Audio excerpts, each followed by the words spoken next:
Hey there, I'm Dicebag, and welcome to my solo campaign for Crytures, the monster collecting tabletop RPG I'm working on. Last episode, our party set out to explore some caverns that a previous scouting party discovered, and they just made it to their destination. Now they need to set up camp and start exploring.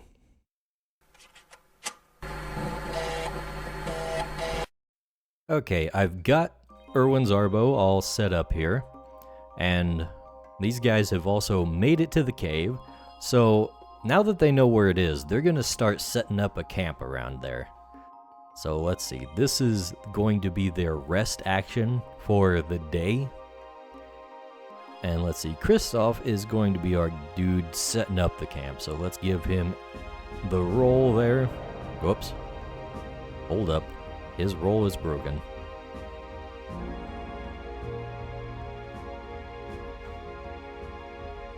We gotta have a space, guys. We gotta have a space in the roll command. There we go. Let's see. Difficulty is 10 minus density, so he's looking at 7. Difficulty is 7. He rolls 3, 5, 4, 8, and 8. Alright. 2 successes is what we need, because he gets both bonuses that are possible. He finds a place that is both defensible and fairly comfortable to rest in. Now next up we're gonna be, actually, I think Torkish is just gonna be taking our campfire building duties. Can you guess why? Can you possibly guess why Torkish might be the one building the campfire? I think we know.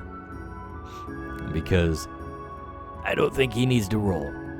But yeah, that means that Irwin and Justin are going to be able to cook up their delicious rations. They brought quite a bit. They brought 5 days worth. So let's see. We're going to have them both roll. That should be more than enough. Let's see. Okay, 9, 7, 10, 1, 10, and 6, 7, 8, and 10. So that's 3 10s among them. That's more than enough to cook up food for 3 dudes. The creatures don't really need to eat because they are bound. They can be unsummoned and thrive in the astral pockets of their conjurers. Although they could eat. That's something I need to expand on. Making treats for your creatures, I think, would be fun.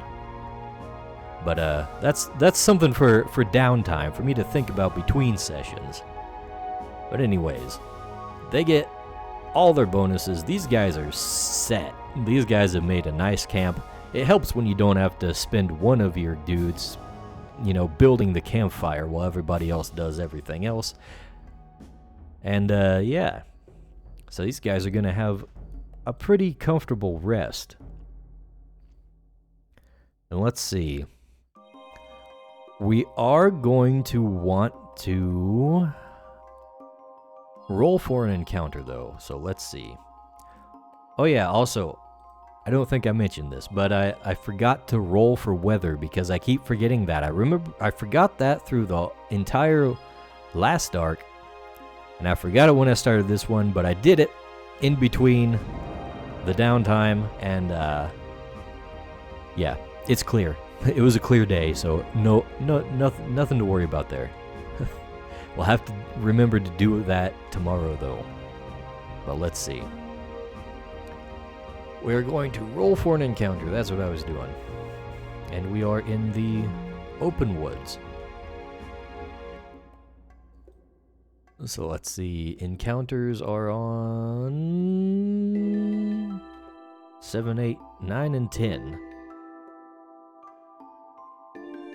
And we'll just roll a 2. No encounter for the night. Nice. Okay, and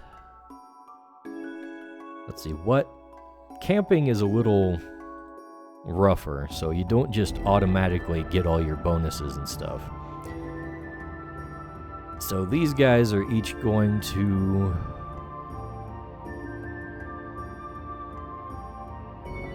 make a check. Any talent plus survival.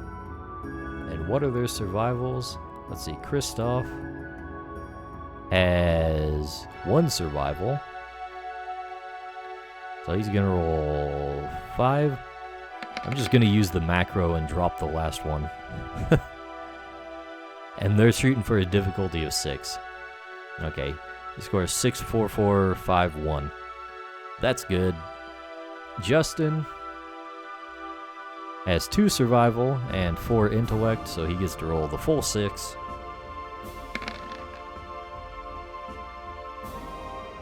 Three, 7, 8, 3, 2, 2. Okay, no issues with Justin. He has a nice, comfortable rest. Erwin, I think he has no survival, so he's just rolling 4. Alright, 9, 7, 3, and 4. Alright. He is okay. Nobody wakes up with any sicknesses or cramps or cricks in their neck or anything like that. That's good to know. They restore. They made a nice camp, so they get all their full energy back for stamina and mana.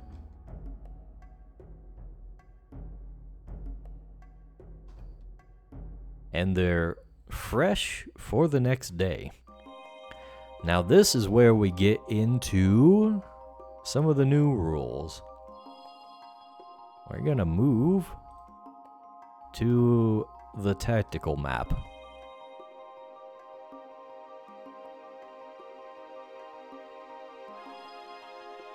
Alright.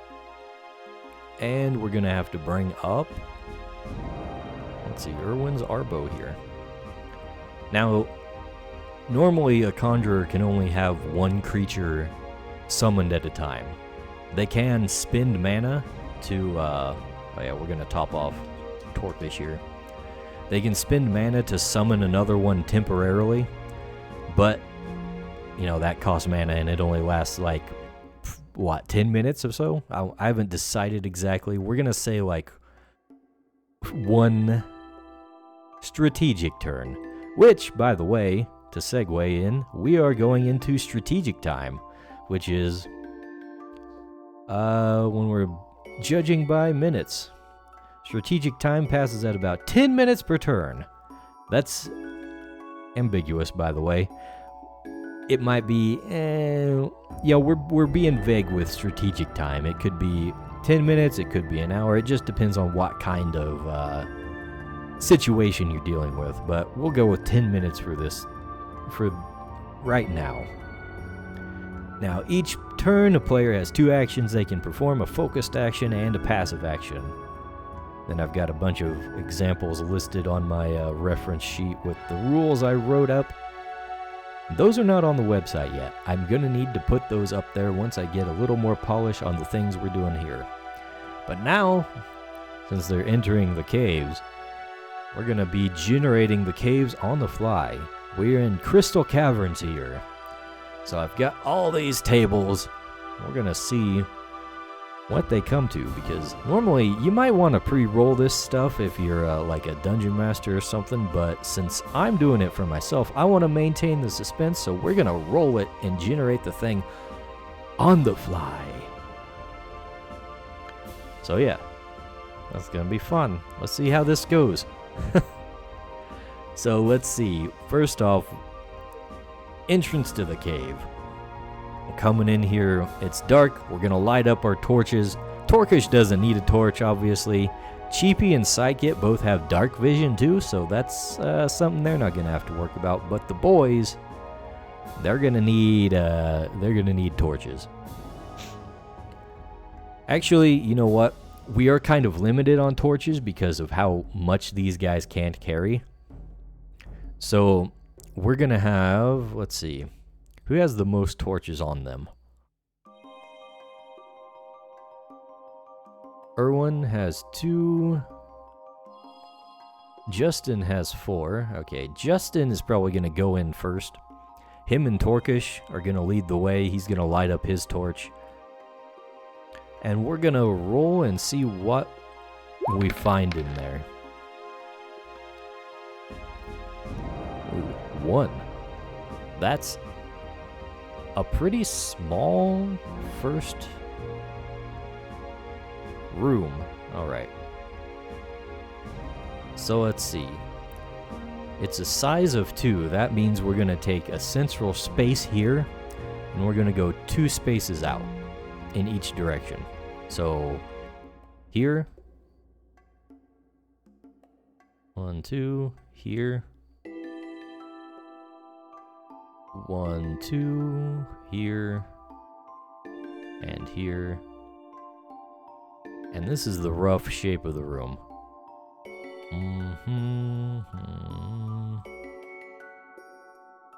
And like so. And that's what we're dealing with. Now we've got a 9 as the next number.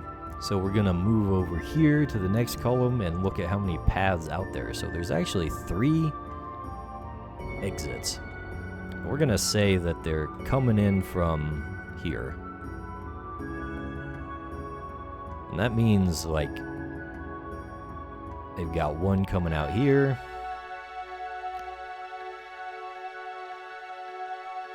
They've got 1 coming out this way.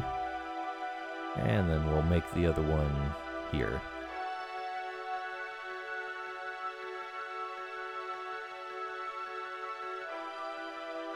That's yeah, I won't worry about making things super accurate as long as we know where everything is. So this is a pretty small room. Alright, so Justin leading the way with Torkish. He's in there.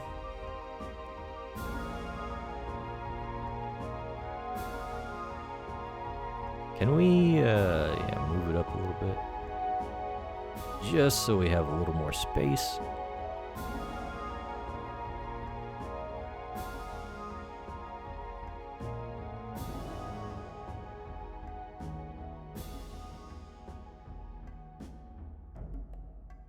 And the other guys are going to be bringing up the rear. Actually, Cheapy should probably be, there. We got a couple of melee guys there. Arbo is not summoned right now. They only have 1 at a time. So we're going to kind of have our, you know what? That's pretty good. Let's move Torkish to the back. That way we have a light source up here and up there. So off the top of my head, I need to check how far torches actually see. Radius of 4 spaces.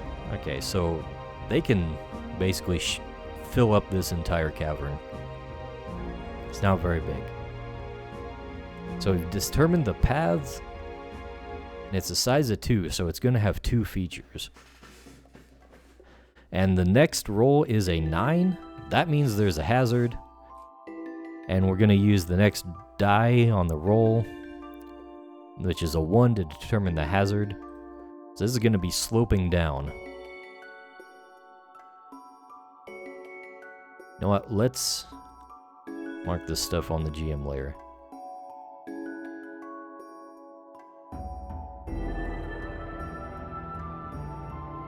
So we got a downward slope in here. And let's see, the next next feature is a 3. Okay, so it's a downward sloping cave, not a very big one, and it's filled with these big old glowing crystals. So torch is not even necessary. This place is full of luminance. And let's see, last one is the encounter, which is another 3, and that is no encounter. So there's not a whole lot in this place. They don't have much to check out, unfortunately. But now they're faced with a little bit of a problem, in that they have 3 different paths to take. Actually, give me a second. I'm going to redo this map on the right layer, Hold up.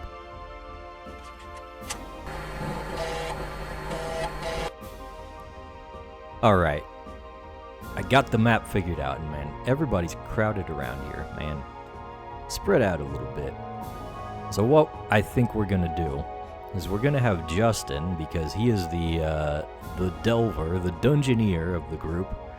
He's gonna have a listen down near each of these paths to kind of see if he can hear anything in there.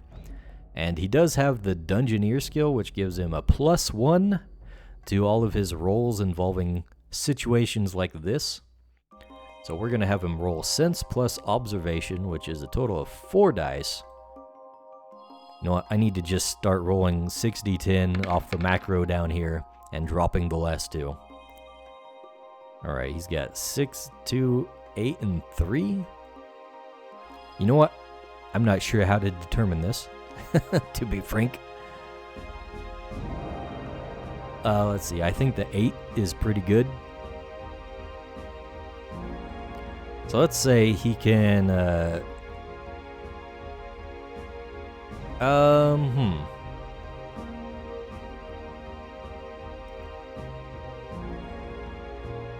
Let's just go one at a time. He's gonna take a turn at each place and try to listen. So yeah, he's gonna listen down here. Do we find a... Do we hear any creatures down that way? That's a no. Alright. So let's roll for the next run.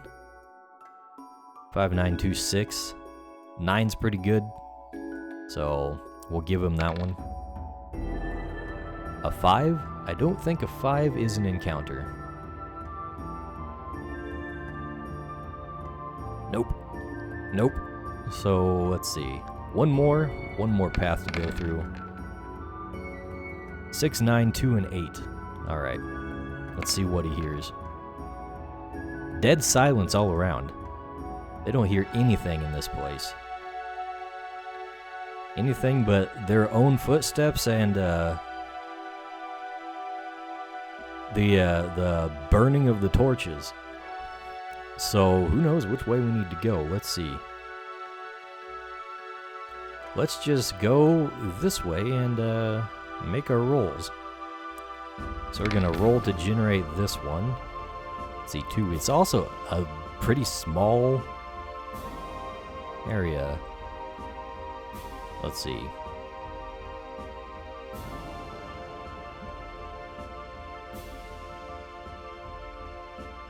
One, 2. Oh wait, I need to be on the other layer.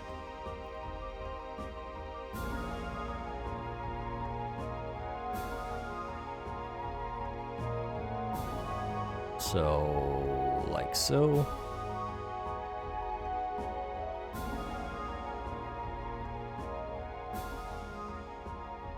I'm thinking about including like tunnels and stuff in the size generation too, on that part of the table.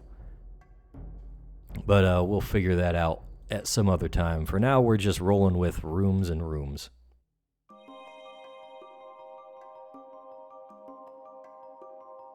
And let's see. Paths? We rolled a 10 for paths. Okay, so that's another 3 connections. Alright, so actually let's roll for which direction they are. So 7 is our first one, so we're gonna go clockwise from the way we came in. 1, 2, 3, 4, 5, 6, 7. We're gonna go in this direction. Then the other one is 3. 1, 2, 3. So this way. And then the other one is 7 again, so I guess we've got one going this way too. Okay. So let's see.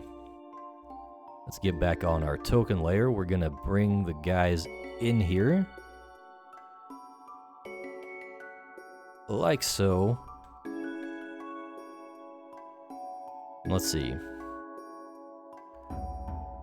Justin still got his torch going, so he's gonna be able to see what's in there. And it's a size of 2, so what's our next ones? 2 and 1 for our features. 2 is rare sub-creatures. Actually, 1 is rare sub-creatures. This place is full of sub-creatures. So what kind exactly? This is full of probably mushrooms and lithids.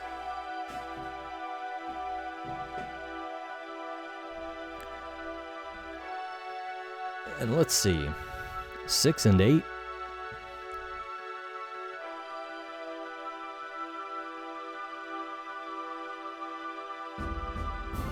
Okay, yeah, this is full of like these little rubbery plant-like things. They kind of match the surrounding stone texture. Like I said, they're rubbery. They're kind of shaped like flowers, but you know, they've got thick petals, and on the inside of them they can see that there are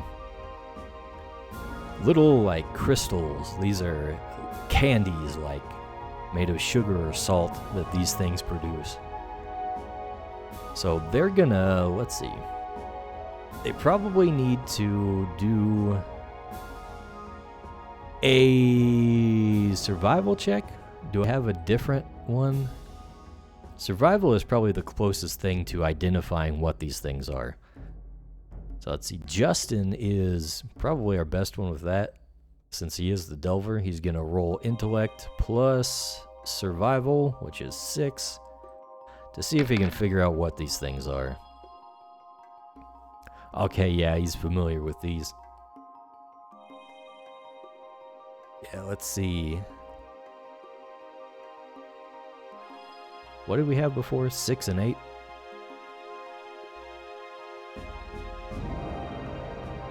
So one of them he comes to is glowing, kind of yellowish, has a yellowish tint to it and a little sheen to the candies. And these things he recognizes are unusual. They're glowing with a bit of a magic power. They've been infused with some kind of creature essence as they've grown. So there's probably been a battle that's taken place between creatures around this area that's stained the earth with their essence, and this thing has popped out. And this one in particular, let's see, did I say yellow? It probably should be green. They're green crystals. Okay. These, they can harvest to give them some resistance to plant-based attacks. And the other ones, let's see, they're a little more rare. Yeah, these things are saturated with a little more strange power, let's say.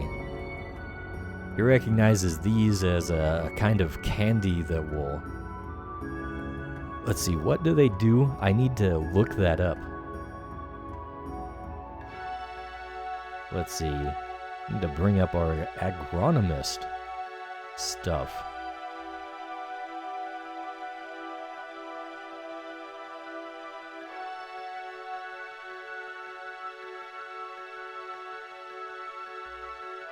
Yeah, these are called Hell Dream candies. Basically, they're kind of poisonous. And it might be useful, but it's not something you're going to want to eat right away, let's say. So these guys, you know what? Let's go ahead and mark that on the map. They'll come by later and like extract that stuff.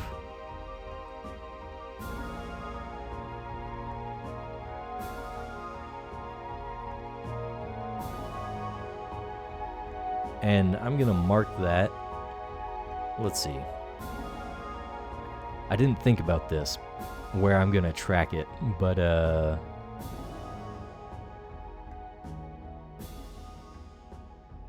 we'll put it on the solo session tracker. Let's see.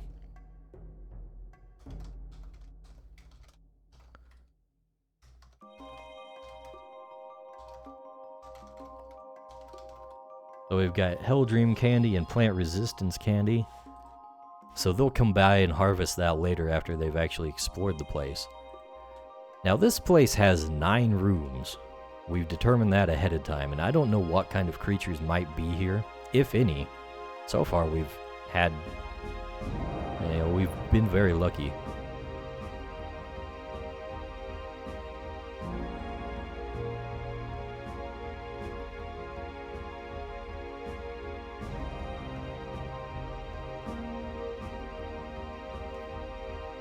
So we're gonna have Justin again go around listening at each of the exits, little tunnels. Let's see, 10, 6, 7, and 8. 8, 7, 3, and 5. And 8, 6, 6, 4. Alright. That should be pretty good. He scored like 8 or higher on every roll at least once. I need to flesh that out as an actual mechanic with rules. So we're gonna check. Let's check the one up at the top right. He hears nothing there. And this one over here is a 6. I think that's still nothing.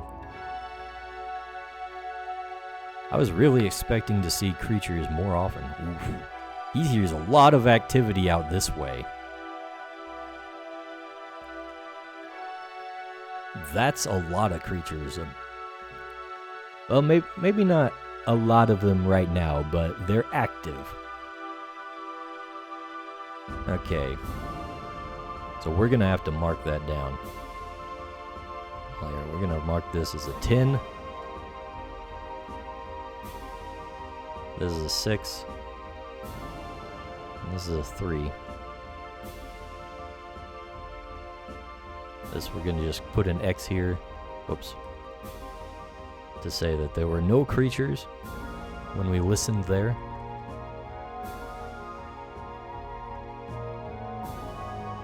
So this might be a good chance to engage in a little bit of a tactical situation.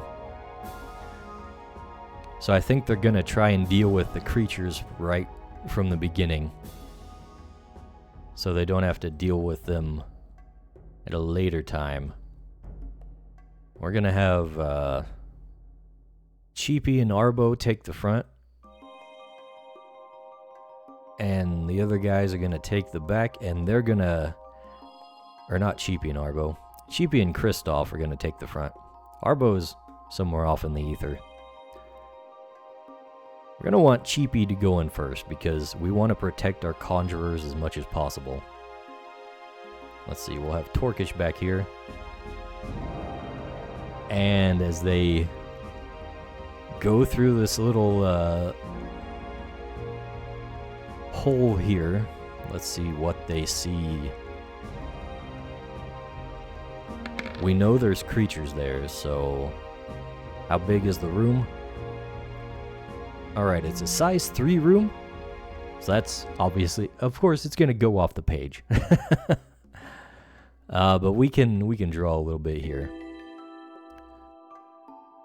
Size 3.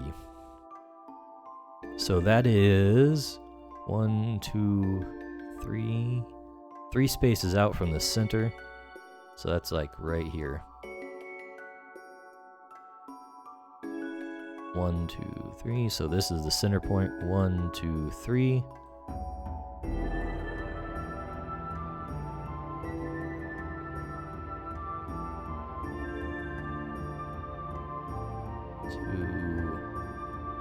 One, two, 3. Yeah. It's a reasonably sized room. One that you might actually be able to have a fight in. Thankfully. Some of these things might be a little bit small, I'm realizing. So let's see. Next up, we've got features. Actually, paths. Only one path out. Okay, we'll deal with that later. And 6 is the features. We need 3 features, actually. 6, 7, and 4. Ooh.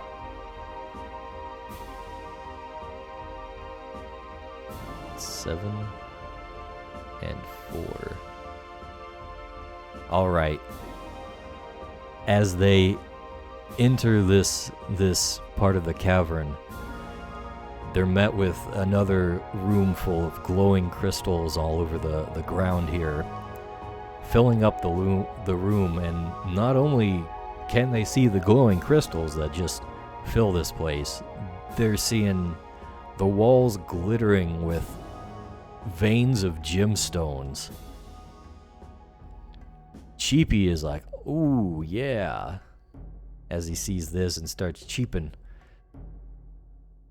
But let's see.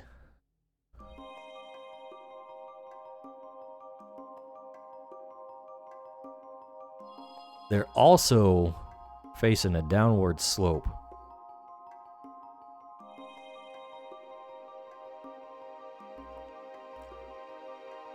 So this is a straight up just down into darkness. Well, not so much darkness with the glowing crystals and all that.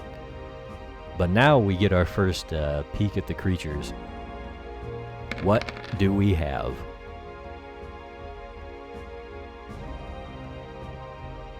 Eight is Slop Eyes. We're gonna have to bring those up.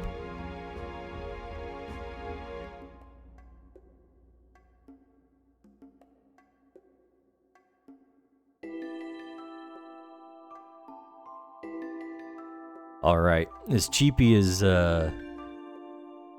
admiring the scenery with the glowing crystals lightening up the gemstone veins in the walls of the cavern, he also notices these puddles of slime gurgling and sloshing about. Let's see, what else do we see about them? 2.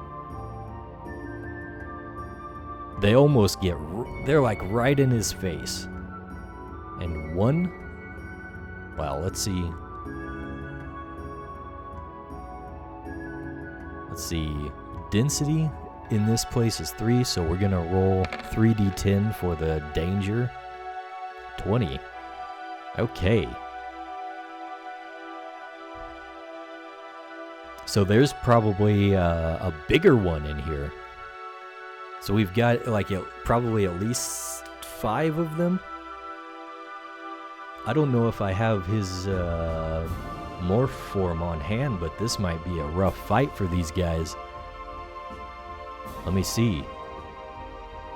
Let's see, Slop Eye under our things. I do not have the Slugoops ready.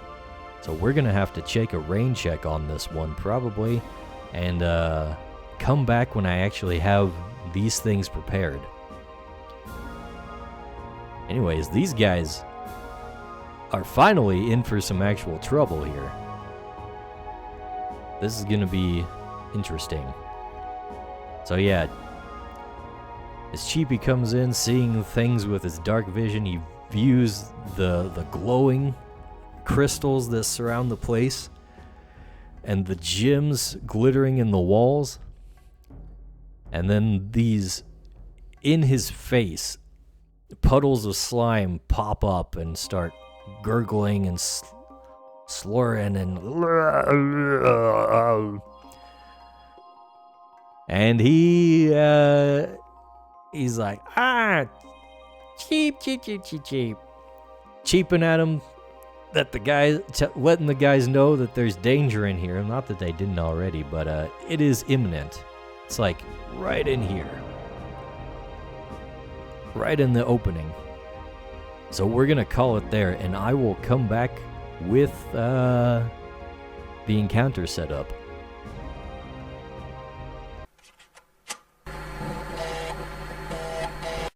Alright, I'm gonna wrap up the episode here. Thanks for watching, and since you made it this far, don't forget to leave a like on the video and subscribe to the channel if you haven't already. But most importantly, leave me some feedback in the comments. The game is still in development, so I'd like to hear what people think.